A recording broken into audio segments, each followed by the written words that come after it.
85 அப்படின்றது இந்த ஐசியோட part number. இது ஒரு QFN ஐசி. QFNனா குவார்ட்டர்ட் ஃப்ளாட் நோ லெட் அப்படின்னு அர்த்தம். இந்த ஐசிக்கு பாட்டமில் தான் உங்களுக்கு என்ன இருக்கும் அப்படின்னு பார்த்தீங்க அப்படின்னா அந்த பின்ஸ் இருக்கும். ஐசியோட சைடில் நமக்கு பின்ஸ் வந்து விசிபிளாக தெரியாது. இது ஒரு 20 பின். இதுதான் இந்த இடத்துல மென்ஷன் பண்ணியிருக்காங்க. ஒரு ஐசியோட சைட்லேயும் பார்த்தீங்கன்னா 5 to 5 பின்ஸ் இருக்கும். இந்த இடத்துல எதுக்கு 21 பின்னு கொடுத்து இந்த இடத்துல கிரவுண்ட் கொடுத்துருக்காங்க அப்படின்னா இது ஒரு பாட்டம் கிரவுண்ட். அதாவது இந்த ஐசியோட பாட்டமில் உங்களுக்கு இது ஒரு பாடி கிரவுண்டாக இருக்கும். ஃபுல்லாக சில்வர் கலரில் கோட் பண்ண மாதிரி இருக்கும். அது வந்து கிரவுண்டில் மெர்ஜ் ஆகும்.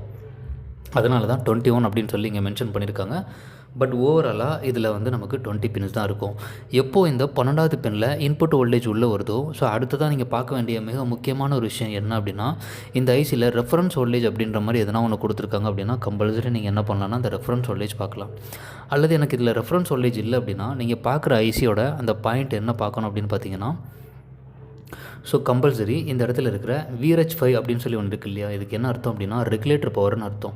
ஒரு ஐசி சப்ளை வர்றதுக்கு முன்னால் உள்ளுக்குள்ளே இருக்கிற இந்த ரெகுலேட்டர் பவர் என்ன பண்ணோம் அப்படின்னா அப்படியே எல்டிஓவை வெளியே அனுப்பும். அந்த எல்டிஓ தான் இந்த இடத்துல VL அப்படின்னு மென்ஷன் பண்ணியிருக்காங்க. இந்த VLல பார்த்தீங்க அப்படின்னா 5 வோல்ட் எல்டிஓ இருக்கும். இந்த எல்டிஓ ஸ்ட்ரைட்டாக போய்ட்டு உங்களோட எல்இடியை க்ளோ பண்ண போயிடும். ஃபார் எக்ஸாம்பிள் நீங்கள் அடாப்டர் கனெக்ட் பண்ணிங்க அப்படின்னா உங்களோட லேப்டாப்பில் உங்களோட அடாப்டர் கனெக்ட் ஆயிடுச்சு அப்படின்றதுக்கான அந்த இண்டிகேஷன் நமக்கு ஒரு எல்இடி க்ளோ ஆகும்.